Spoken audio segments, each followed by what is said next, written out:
Bem-vindos a mais uma aula do nosso curso e hoje nós vamos falar da caridade, né? É a última e a mais excelente de todas as virtudes teologais, né? E é interessante que as virtudes teologais todas são ligadas a Deus, mas ela é a que vai continuar. Deixa eu tirar esse óculos. Ela é a que vai continuar, porque no céu nós não vamos precisar de fé e no céu nós não vamos precisar de esperança, né? Então a gente vai levar só mesmo o amor. O Royo chega a dizer que nós vamos ter a visão beatífica de Deus no tamanho da caridade que nós crescemos aqui na Terra. Então vai ser proporcional. A visão que nós vamos ter de Deus vai ser a visão, né, que nós desejamos aqui na Terra. O que eu acho disso? Não acho nada. É muito sério. Na verdade, eu fico assim um pouco apavorada com essa perspectiva, né? Mas vamos lá, vamos à definição de caridade, que é uma palavra aí que a gente usa para várias coisas, né? Quando eu era protestante, eu não usava muito essa palavra caridade, porque nas traduções da Bíblia, né, não é chamado de caridade, é chamado de amor.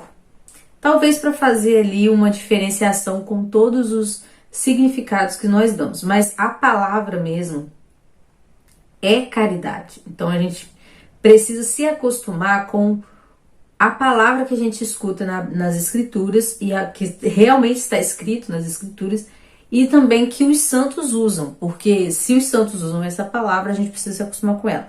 Mas vamos lá, a caridade é uma virtude teologal única, infundida por Deus na vontade, pela qual o justo ama a Deus por si mesmo com amor de amizade sobre todas as coisas, e a si mesmo e ao próximo. O que o Royo Marinho vai fazer daqui para frente é explicar essa definição parte por parte, tá? Então vamos tentar acompanhar ele. É enorme essa parte do livro. Eu acho que o texto sim, maior que tem aqui é esse sobre a caridade. Então vamos aos poucos, né? A caridade é uma virtude teologal única, infundida por Deus na vontade. Então ela é muito específica, ela é muito importante, ela é teologal, ou seja, ela tem a ver com Deus, está ligado diretamente a Deus, não pode ser desenvolvido de forma alguma pelas forças humanas. Por que eu falo isso? Porque lá nas virtudes morais, que é a próxima aula, vocês vão ver que elas têm correspondentes naturais. Então você pode ter sim, né, as virtudes morais desenvolvidas como hábito. E elas não são para a santificação, o ateu pode ter, né? O ateu pode ser temperado, o ateu pode ter um senso de justiça, que não seja santidade, né? Mas da justiça mesmo, de dar a cada um o que lhe pertence. O ateu pode ter, né, a fortaleza, ele pode desenvolver isso por um hábito, ele pode aprender e desenvolver. Agora, amor a Deus, fé e esperança são coisas únicas que só quem mesmo recebe o batismo, recebe os sacramentos, vai ter, né, à sua disposição. O amor de Deus, né, a caridade pode ser o amor essencial com que Deus se ama a si mesmo, é também chamado de caridade, tanto que São João diz, Deus é amor, quem permanece no amor, permanece em Deus. Então é a própria essência de Deus, é o próprio Deus. O amor pessoal no seio da Trindade, ou seja, o Espírito Santo em pessoa, né? Porque o Espírito Santo é o amor gerado entre o Pai e o Filho. O amor de Deus em relação ao homem, foi assim que o amor de Deus se manifestou entre nós. Deus enviou o seu Filho único ao mundo. Então, o amor de Deus gerou, então, todo o plano de salvação, né? Jesus veio porque Deus, o Pai, nos amou. O amor de benevolência, que é com que amamos sobrenaturalmente a Deus e ao próximo por causa de Deus.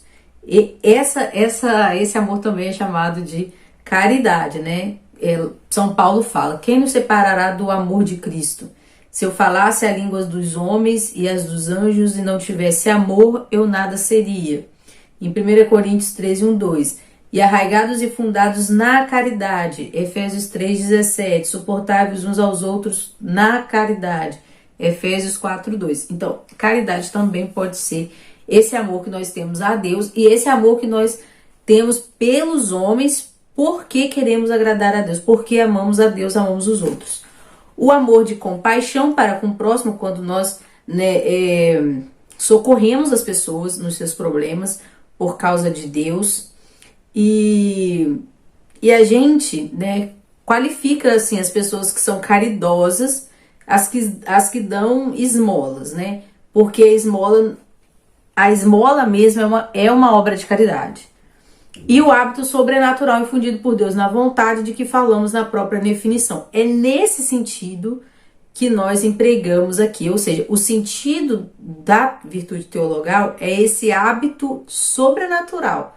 Lembra que eu falei com vocês que as virtudes teologais não são ativas, elas não são hábitos. Então, a caridade, ele é um hábito sobrenatural, ele é uma potência que vem para nossa alma, uma potência que a nossa alma não tem naturalmente e que ele não vai comunicar com a nossa parte sensível, entendeu? Então, essas são as virtudes morais. É isso que eu quero dizer.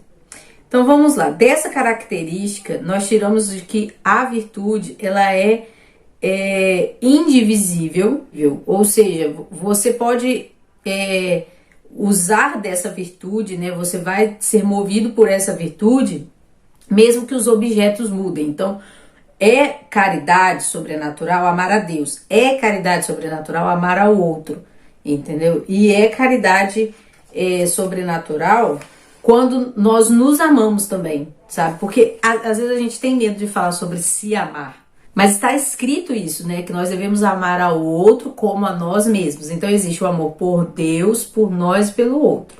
Nem sempre é sensível, na verdade quase nunca que você não vai sentir essa caridade da mesma forma que você sente paixão. Então tem que ter cuidado, porque às vezes você acha, eu não tenho essa virtude, Deus não me deu essa virtude, ou eu não tô sentindo isso. Então esquece esse negócio de sentir, porque realmente não é necessário. Olha só o que ele fala, dessa doutrina se desprende uma consequência lógica muito importante, na qual o amor sensível não é necessário, não tem nada a ver com a caridade sobrenatural. O que vai diferenciar, essa virtude teologal dos outros amores que nós sentimos? É porque Deus é um motivo formal. Ele pode ser motivo formal e objeto formal. Então, quando nós amamos a Deus pelo que Ele é, a gente chama de amor de amizade. Por quê? Porque o que é a amizade, Você querer o bem do outro, compartilhar, a felicidade do outro, trocar bens com aquela pessoa. Então, vocês dois se completam, é uma amizade que um ajuda o outro. Por isso que não existe amizade, assim, muitas amizades reais, Nós temos poucas, porque você tem que ter uma correspondência com aquela pessoa no sentido das virtudes, e dos objetivos e tudo mais. Vou ligar essa luz aqui. Então, como é que a gente tem correspondência com Deus? Ele mesmo nos ama, é um amor mútuo, Nós nos regozijamos na santidade de Deus. Também é uma configuração da amizade. E nós vamos juntos gozar a eternidade. Então, quando chegar ao fim, quando a nossa vida chega ao fim, quando nós passamos ali, se necessário for, pelo purgatório, e nós temos a visão beatífica, e quando tudo acabar, todos nós, que somos salvos, em nome de Jesus, vamos viver com Cristo na eternidade. Então, esse é o amor de benevolência, é o amor de amizade, é o amor que nos liga a Deus pelo que Ele é. Então, Ele é o objeto formal e Ele é o motivo formal. Agora, quando nós amamos ao outro por causa de Deus, nesse caso o objeto é o outro e o motivo formal é Deus. Então, eu amo o outro porque eu compreendo que o meu amor por Deus é revelado no outro também.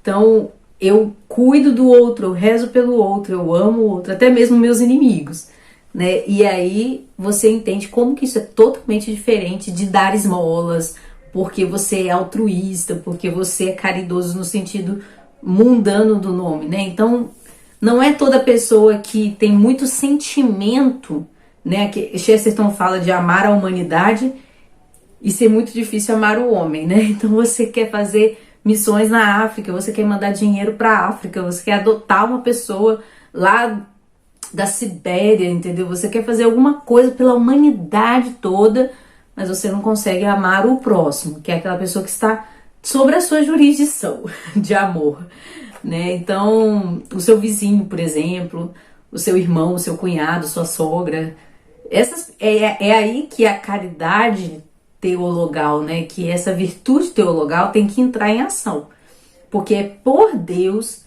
que você ama e cuida do outro e quer a salvação do outro. Querer a salvação das pessoas é o maior sinal assim de caridade real, né? Outra coisa importante sobre essa virtude é que é por ela que as nossas ações têm mérito, tá? Isso é muito simples de ver lá quando São Paulo fala, né? 1 Coríntios 10:31. Quer comais, quer bebais, que façais qualquer outra coisa, que fazei tudo para a glória de Deus. Então, quando Deus é o motivo das nossas ações, é que as nossas ações são meritórias, tá? E aí você precisa sempre estar buscando a consciência dessa virtude teologal. Sabe aquela oração em que a gente pede a Deus para a gente cumprir as promessas do nosso batismo? Então, no batismo nós recebemos a fé, a esperança e a caridade. Quando nos confessamos, a gente também recebe fé, esperança e caridade. Na Eucaristia, a gente também recebe fé, esperança e caridade. Então, quando a gente busca uma vida sacramental, colocando sempre Deus como motivo das nossas ações, das nossas renúncias, do nosso trabalho, aí sim as nossas obras têm mérito. Aí nós estamos caminhando o caminho de santidade.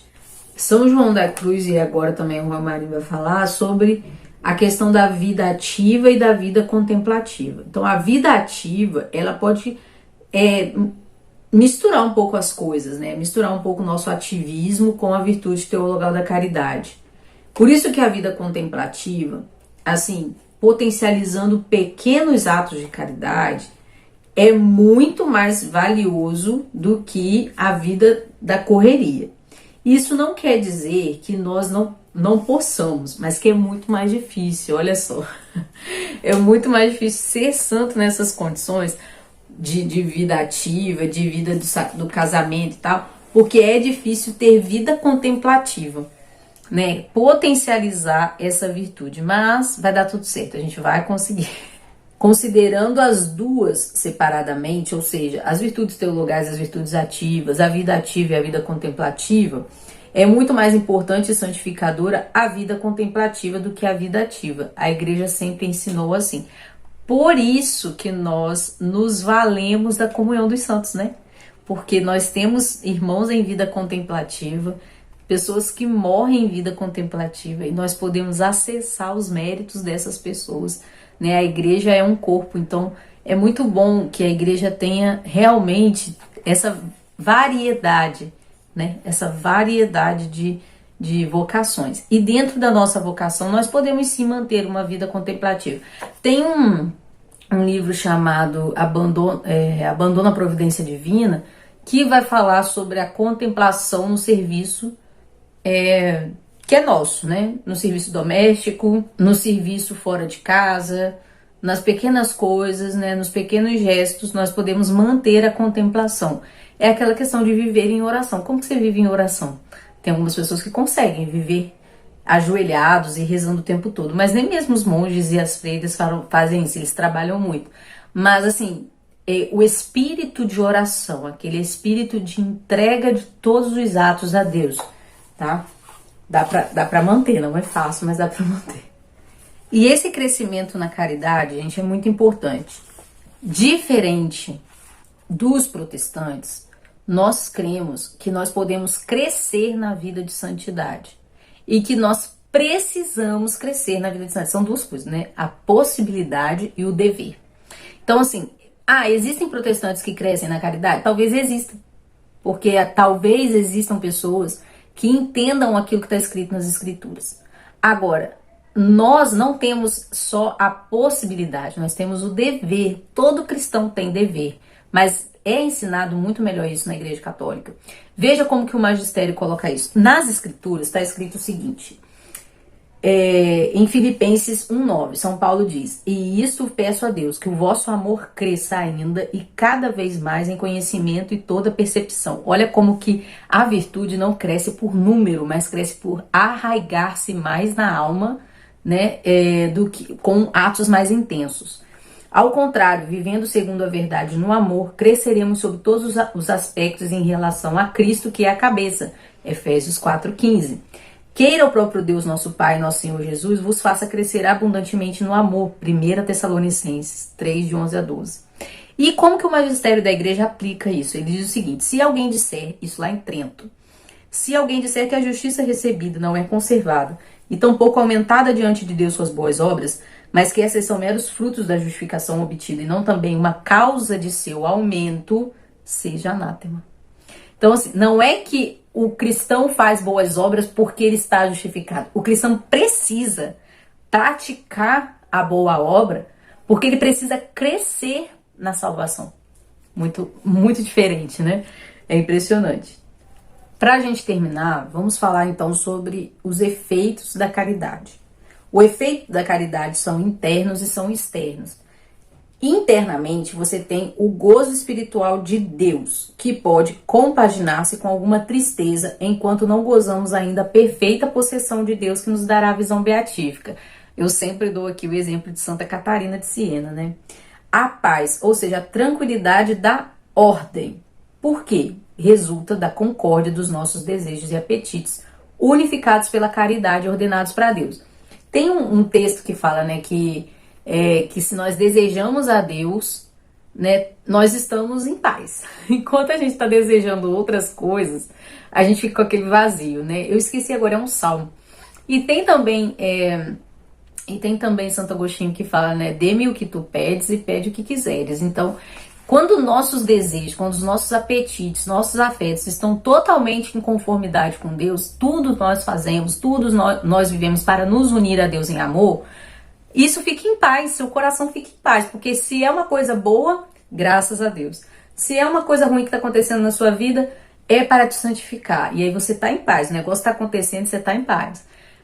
Não que não haja sofrimento, tá, gente? Mas é porque você passa o sofrimento em paz, porque tudo está em ordem. Ruim é quando desordena, quando você quer alguma coisa que não está ordenado para Deus. Aí isso te traz uma guerra espiritual, te traz uma guerra interior.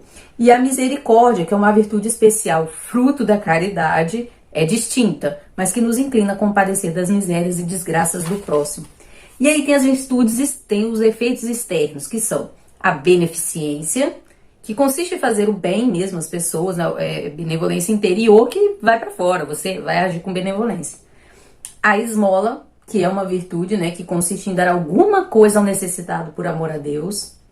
E a correção fraterna, que consiste na admoestação feita ao próximo culpável em privado, por pura caridade. Você faz porque você ama a alma daquela pessoa. Você quer que ela se salve. Então você admoesta para que ela se salve. E não para que ela seja constrangida ou para que você pareça mais santo. Então, se você está motivado por amor à alma daquela pessoa e você chama aquela pessoa num canto e fala: olha, eu estou vendo isso, queria te alertar. E aí você entrega para Deus. Porque você também não é o Espírito Santo, né? Mas o que você está fazendo por amor a ela. Então, gente, essa foi a nossa aula sobre caridade. Eu falei que ia ficar um pouco longa, mas também muito bom, muito enriquecedor. E a próxima aula vai ser sobre as virtudes morais, que são 4, né? Tem as derivadas, que a gente vai ver que Santo Tomás de Aquino faz mais de 50 derivações das virtudes morais, mas a gente vai falar das 4 virtudes e é riquíssimo também, né? E aí a gente vai para a 4ª parte do livro, que é a oração, e aí a gente termina. Eu espero que vocês tenham gostado. Deixe o like de vocês e o comentário também, tá bom? E eu quero agradecer a todos que contribuem com o canal, seja da forma que for. Um abraço, Deus nos abençoe.